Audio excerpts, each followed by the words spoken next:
வணக்கம். இன்றைக்கி இலக்கண வகுப்பில் பகுபதத்தை பற்றி பார்ப்போம். நேற்று பதம்னா என்ன, மொழினா என்ன, கிளவினா என்னன்னு பார்த்தோம். பகுபத உறுப்புகள் மொத்தம் 6ன்றதையும் பார்த்தோம்.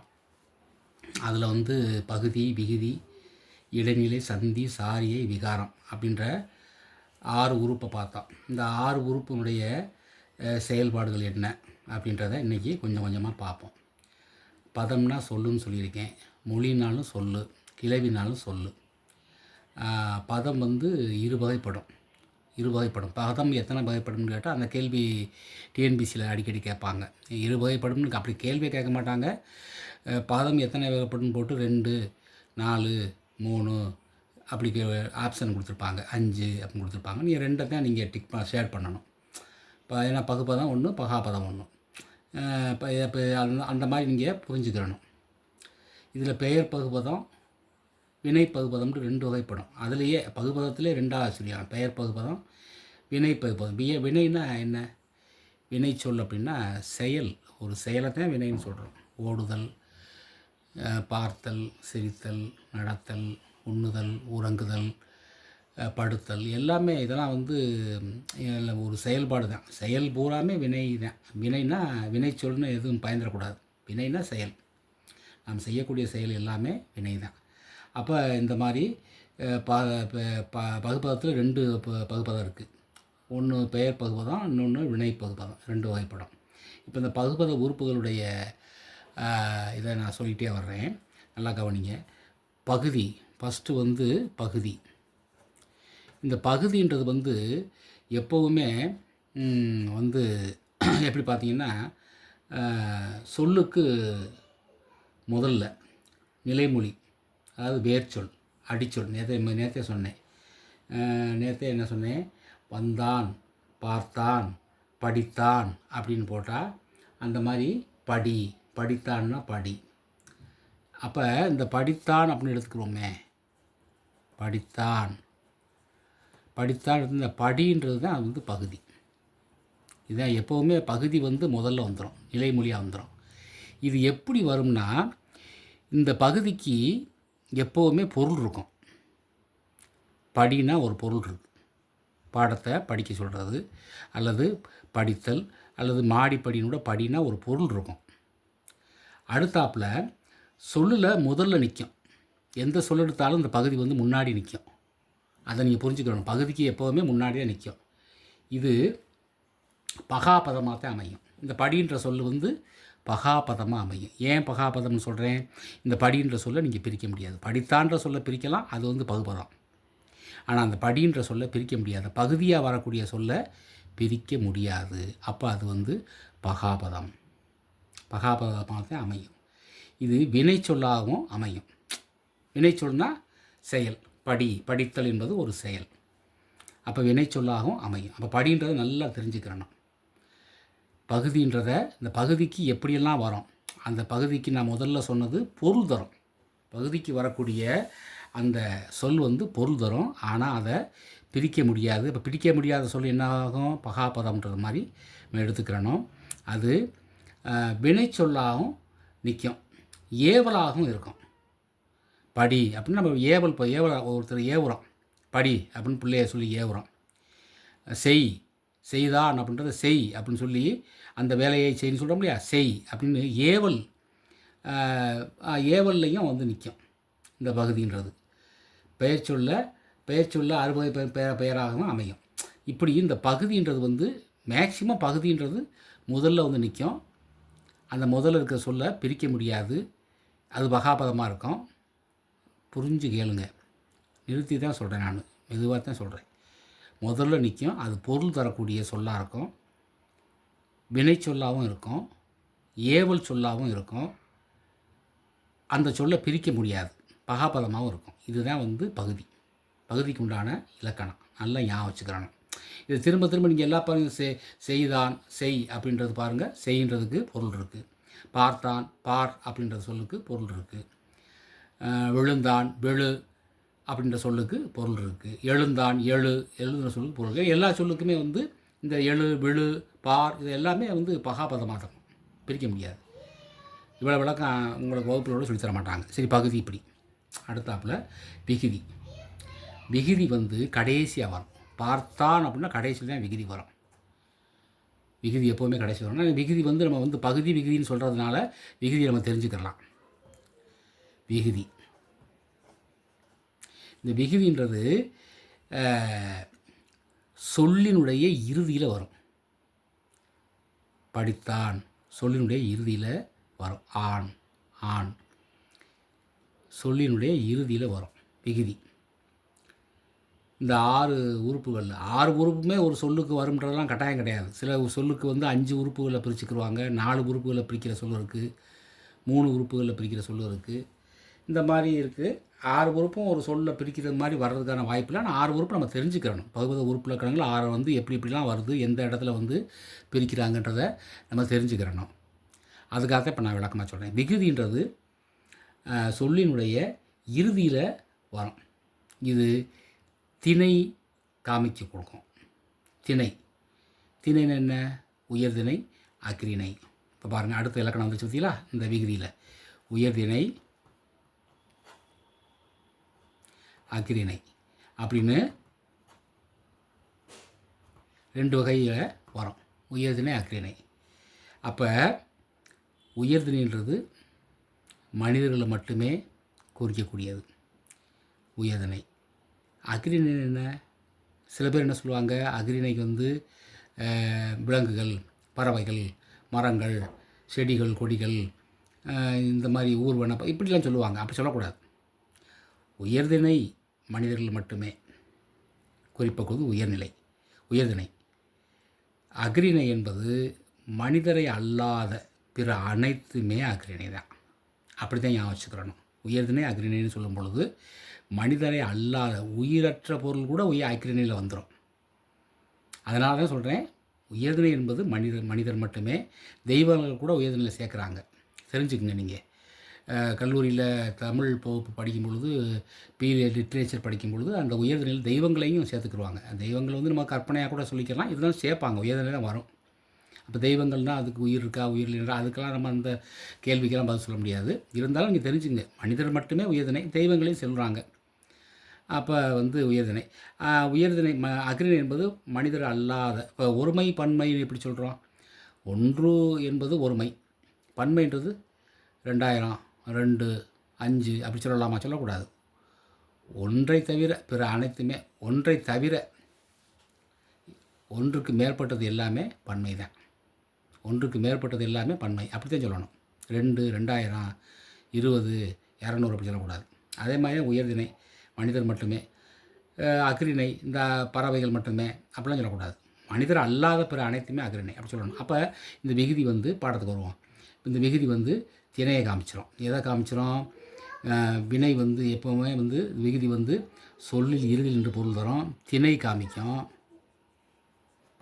திணை தெரிஞ்சு போயிடும். அடுத்து பால்னால் ஆங்கிலத்தில் சொல்லுவாங்க இல்லையா, ஃபீமேல் மேல்னு சொல்லுவாங்க இல்லையா, ஆண்பால் பெண்பால்னு சொல்லுவாங்க இல்லையா, அதுதான் தமிழில் ஆண்பால் பெண்பால், அல்லது அக்ரிணையிலேயே ஆண்பால் பெண்பால், ஒன்றன்பால் பலர்பால் அப்படின்னு சொல்லணும். இந்த பால் தெரிஞ்சு போயிடும். ஆண்பால். படித்தான் அப்படின்னு பாருங்கள், படித்தான் என்பது ஆண்பால், படித்தாள் என்பது பெண்பால். அப்போ பால் தெரிஞ்சு போயிடும். அப்போ திணை காமிக்கும், அடுத்து பால் காமிக்கும். எண்ணிக்கையை தெரிஞ்சு போயிடும், எத்தனைன்றது 1, 2 தெரிஞ்சு போயிடும். அடுத்து இடம், எந்த இடம்ன்றதை காமிச்சு கொடுத்துரும். இடம்ன்றது என்ன? இடம்ன்றது தன்மை, முன்னிலை, படர்க்கை, இடத்தையும் காமிச்சு கொடுத்துரும். அப்போ இடத்தையும் காட்டிடும். அப்போ இத்தனை விஷயமும் நீங்கள் திணை உங்களுக்கு தெரிஞ்சிருக்கணும், பால் தெரிஞ்சிருக்கணும், எண் தெரிஞ்சிருக்கணும், எண்ணிக்கை, இடம், தன்மை, முன்னிலை, படர்க்கை, first person, second person, third person சொல்கிறோம் இல்லையா. தன்மைனா தன்னை மட்டுமே, ஐ ஆம். முன்னிலைனா யூ அல்லது சி அப்படின்னு சொல்கிறோம் இல்லையா, யூ அல்லது சி. அதுக்கடுத்து படர்க்கைன்றது அவள், அவர்கள், இந்த மாதிரி சொல்கிறது. தேர், ஹெர் அந்த மாதிரி அப்போ சொல்கிறது. அவனை, ஹிம், ஹெர் அப்படிலாம் சொல்கிறது. இடம். அப்போ தன்மை, முன்னிலை, படர்க்கை. அப்போ இந்த இலக்கணம்லாம் தெரிஞ்சால் தான் இந்த விகுதியை நம்ம என்ன செய்ய முடியும், கண்டுபிடிக்க முடியும். அப்போ எத்தனை இலக்கணம் இதில் வருது பாருங்கள். திணையில் வருது, பால் வருது, எண் வருது, இடம் வருது, மூவிடம் வருது. மூவிடம்ன்றது வந்து தன்மை, முன்னிலை, படர்க்கை. எண்ணுன்றது எண்ணிக்கை, பால்ன்றது ஆண்பாலா பெண்பாலா, திணைன்றது உயர்திணையா அக்கறை. இத்தனை இலக்கணமும் இங்கே வந்துடும். அப்போ இத்தனை இலக்கணம் தெரிஞ்சால் தான் இந்த விகுதியை பிரிக்க முடியும். இறுதியில் தான் வரும், கடைசியில் தான் வரும், இறுதியில் தான் வரும், இறுதியில் தான் வரும், மறந்துடக்கூடாது. அடுத்தாப்பில் இடைநிலை. இந்த இடைநிலை வந்து ஏற்கனவே நேற்று சொன்னோம். இடைநிலை நேற்றே சொன்னோம், நேற்று காணொலியில் சொன்னோம். இடைநிலை வந்து எப்போவுமே பகுதிக்கும் விகுதிக்கும் இடையில் நின்று காலம் காட்டும்.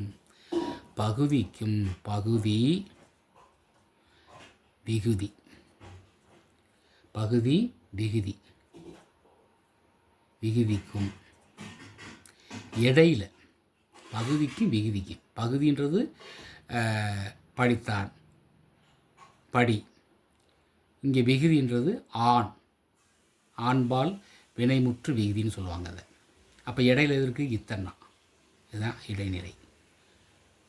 பகுதிக்கும் விகுதிக்கும் இடையில், இடையில் வந்து அதான் இடைநிலைன்னு சொல்கிறோம். பகுதிக்கும் விகுதிக்கும் இடையில் வரக்கூடியதுனால இடைநிலைன்னு சொல்கிறோம். அப்போ காலம் காண்பிக்கும். இடையில் வந்து காலம் காண்பிக்கும். இடையில் என்ன வந்து இறந்த காலமாக, எதிர்காலமாக, நிகழ்காலமாக. படித்தான்றது இறந்த காலம். அப்போ 3 காலமும் இதில் தெரிஞ்சிருக்கணும். பாஸ்ட் டென்ஸாக, ப்ரெசன்ட் டென்ஸாக, ஃபியூச்சர் டென்ஸாக அப்படின்னு தெரிஞ்சிருந்தால் தான் இதை வந்து இறந்த கால இடைநிலை. பகுதியை வந்து வெறும் பகுதியை வெறும் இடைநிலைன்னு எழுதக்கூடாது. இறந்த கால இடைநிலை, இறந்த கால இடைநிலை அப்படின்னு எழுதணும். ஏன்னா இடைநிலை அப்படின்னு வெறும் மொட்டையாக போட்ட முடியாது, இத்தனை போட்டு இடைநிலை போட்ட முடியாது. அப்போ இறந்த காலம் காலத்தை காமிக்கும். காலத்தை காமிச்சா தான் உங்களுக்கு வந்து இதை வந்து ஃபுல்ஃபில் பண்ண முடியும். இறந்த கால இடைநிலைன்னு கொடுக்கணும், வெறும் இடைநிலை கொடுக்கக்கூடாது. நிகழ்காலமாக நிகழ்கால இடைநிலை, எதிர்காலம் வந்து எதிர்கால இடைநிலை அப்படின்னு காலத்தை 3 காலத்தில் எந்த காலத்தில் அந்த சொல் இருக்கோ அந்த சொல்லை இப்போ யோசித்து பார்த்து எந்த காலம்னு பார்த்து அந்த கால இடைநிலைன்னு சொல்லி எழுதணும். அப்போ இடைநிலை. அடுத்து சந்தி, 4வது சந்தி. சந்தி பகுதியையும் பிற உறுப்புகளையும் இணைக்கும்.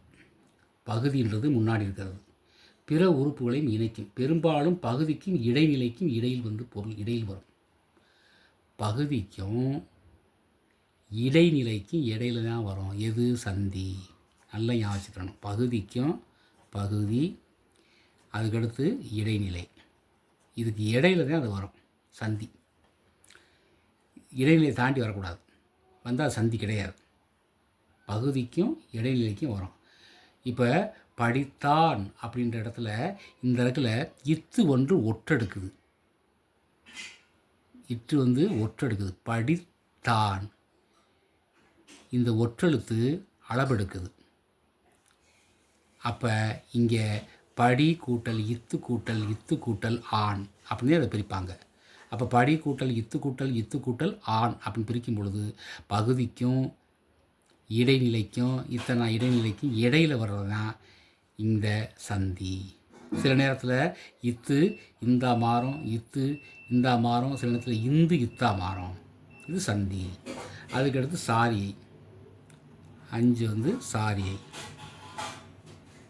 இது சாரியை எப்படி வரும்? பகுதி விகுதி இடைநிலை சார்ந்து வரும். பெரும்பாலும் இடைநிலைக்கும் விகுதிக்கும் இடையில் வரும். விகுதின்றது கடைசி, ஈட்டு பகுதி. அப்போ பெரும்பாலும் எங்கே வரும்?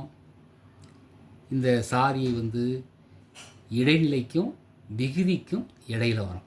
இடைநிலைன்றது இந்த இறந்த காலமாக நிகழ்காலமாக எதிர்காலமானு சொல்கிறோம் இல்லையா, அந்த இடைநிலைக்கும் விகுதிக்கும் இடையில தான் இந்த சாரியை வரும். இப்போ நான் உங்களுக்கு ஒவ்வொரு சென்டென்ஸாக சொல்லி பிரிக்கும்போது இந்த சாரியை எங்கே வருதுன்றதை இதை நான் கோடிட்டு காமிச்சிருவேன். பகுதிக்கும் விகுதிக்கும் இடைநிலைகளில் சார்ந்து வரும். பெரும்பாலும் இடைநிலைக்கும் விகுதிக்கும் இடையில தான் வரும். இடைநிலைக்கும் விகுதிக்கும் இடையில தான் வரும் சாரியை. அடுத்து விகாரம், 6 விகாரம். கொஞ்சம் ஒரு மாதிரியாக போர் அடிக்கிற மாதிரி இருக்கும், வேறு வழியில். இதை நம்ம புரிஞ்சுக்கிட்டு இதை முதல்ல புரிஞ்சிட்டோம்னா அப்புறம் எழுத்து சொற்களை வந்து நம்ம பிரிக்கும்போது ஏற்கனவே நம்ம பகுதி எங்கே வரும், விகுதி எங்கே வரும், சந்தி எங்கே வரும், சாரி எங்கே வரும், விகாரம் எங்கே வரும் தெரிஞ்சு போயிடும், கண்டுபிடிச்சி போகலாம். அதுக்காக தான் இது உங்களுக்கு தனித்தனியாக நடத்துகிறேன். இது தனி உறுப்பே கிடையாது. விகாரம்ன்றது தனிப்பட்ட உறுப்பு கிடையாது.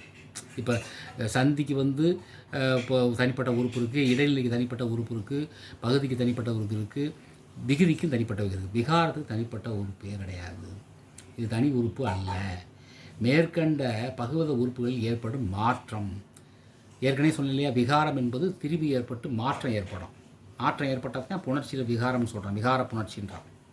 அப்படி மாற்றம் ஏற்படும் பொழுது தான் அந்த விகாரம்னு அந்த இடத்துல சுட்டி காமிப்போம். அப்போ தனிப்பட்ட உறுப்பு இதுக்கு கிடையாது. விகாரத்துக்கு பகுபத உறுப்பு இலக்கணத்தில் விகாரத்துக்கு தனிப்பட்ட உறுப்புகள் கிடையாது. அது மாற்றம் ஏற்படும் பொழுது, தனிப்பட்ட உறுப்பு இல்லாமல் மாற்றம் ஏற்படும் பொழுது பகுபத உறுப்புகளில் விகாரம் உருவாகும். அது விகாரம்னு காமிச்சுக்கலாம். இவ்வளவுதான். இப்போ படித்தான் ஆண்பால் வினைமுற்று விகுதி. படித்தான் ஆண்பால் வினைமுற்று விகுதின்றது வெறும் எழுதக்கூடாது. ஆண்பால் படித்தான்றது ஆண், படித்தான் ஆண்பால் வினைமுற்று. அது என்ன வினைமுற்று? வினைன்னா நான் ஏற்கனவே சொல்லியிருக்கேன், ஒரு செயல், படிக்கின்ற செயல் முடிவடைஞ்சிருச்சு. படித்தான் வினைமுற்று. அப்போ ஆண்பால் வினைமுற்று விகுதி, ஆண்பால் வினைமுற்று விகுதி. இப்படி நம்ம புரிஞ்சுக்கிறோம். பாடுகிறாள், ஆள் என்பது பெண்பால். அப்போ பெண்பால் வினைமுற்று விகுதி. ஆள் வினை பாடுவது ஒரு செயல். அந்த பாடக்கூடிய செயல் வந்து அங்கே பாடுகிறாள் அப்படின்னா அவள் பாடிக்கிட்டு இருக்கா அப்படின்ற செயல் வந்து வினைமுற்று தான். அது முடிஞ்சு போச்சு. அப்போ வினைமுற்று பெண்பால் வினைமுற்று மிகுதி. நீந்தியது வந்து ஆணும் கிடையாது பெண்ணும் கிடையாது, இது அக்ரிணை. அப்புறம் அக்ரிணையில் நீந்தியதுன்றது ஒன்றன்பால் வினைமுற்று விகுதி. ஓடினன்றது ஒருமையா பன்மையா? ஓடினன்றது டிஎன்பிசி மாணவர்கள் நல்லா கவனிக்கணும். ஓடியது அப்படின்றது ஒருமை, ஓடின என்பது பன்மை, ஒன்றுக்கு மேற்பட்டது. அது ஆடாக இருக்கலாம், மாடாக இருக்கலாம், அல்லது பறவைகளாக இருக்கலாம், எதுவாக இருக்கலாம். ஓடின. அப்போ பலவின் பால் வினைமுற்று விகுதி. ஓடின ந என்பதை நான் போடக்கூடாது. ஓடின ந என்பதை இன் கூட்டல் ஆ, இப்படி தான் எடுத்துக்கணும். இதுதான் விகுதி. ஆ என்பது தான் விகுதி. அப்போ இங்கே ஓடின ஆ வந்து பலவின்பால் வினைமுற்று விகுதி. பலவின் வால் வினைமுற்று விகுதி அப்படின்னு எழுதணும். வெறும் விகுதின்னு எழுதக்கூடாது. அப்போ விகாரம் இங்கே விகுதி வரும் பொழுது ஆண்பாலா பெண்பாலான்னு பார்க்க தேவையில்லை. உயர்திணையா அக்ரியான்னு பார்க்கணும். வினை எச்சமா வினை முற்றான்னு பார்க்கணும். வினை எச்சம் என்ன? வினை எச்சம் வினை முற்று. பாடினான் வினை முற்று.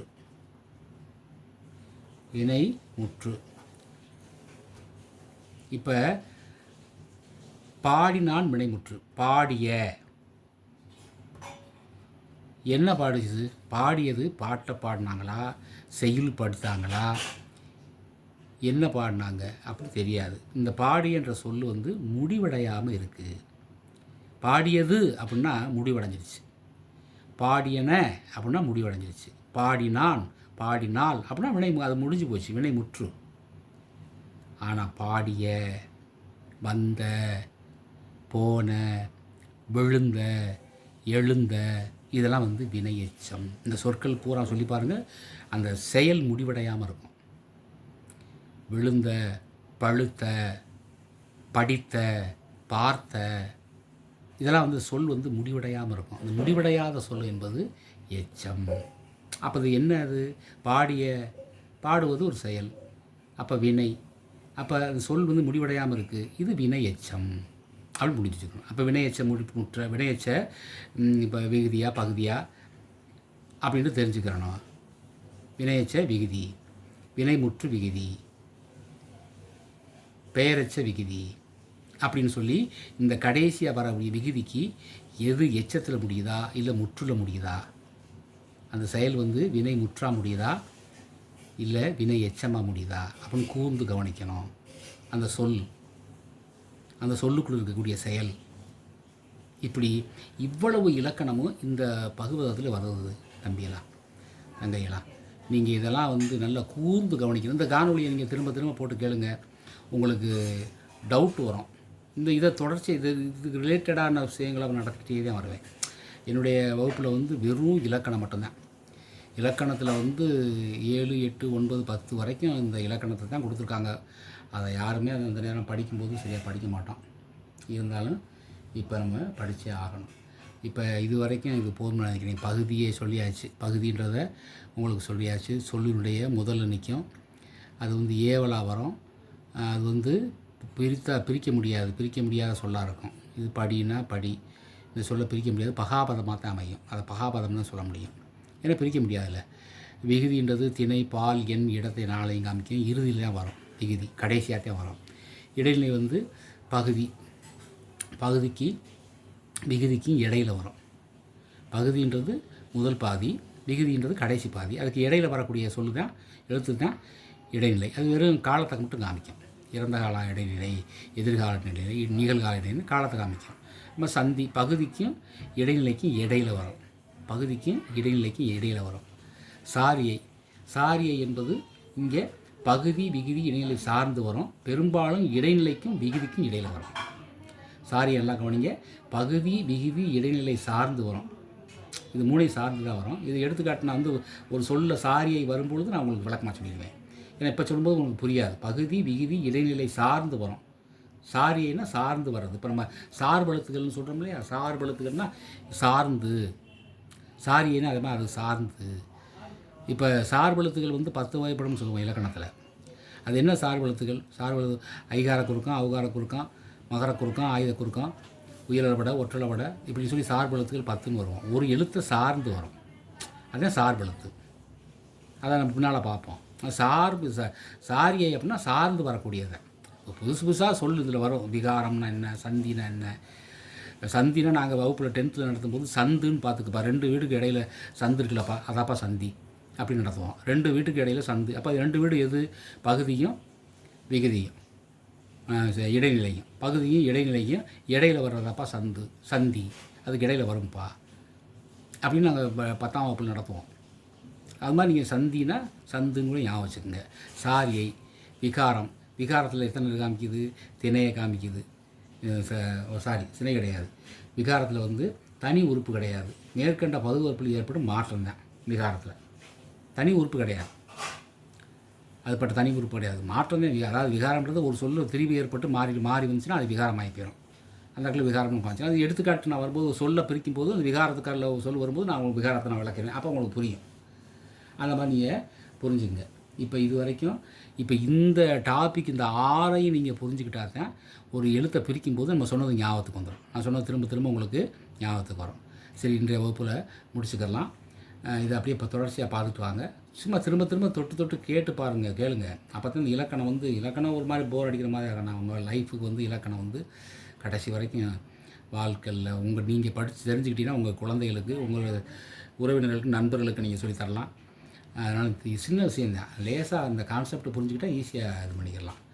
நன்றிப்பா, வணக்கம்.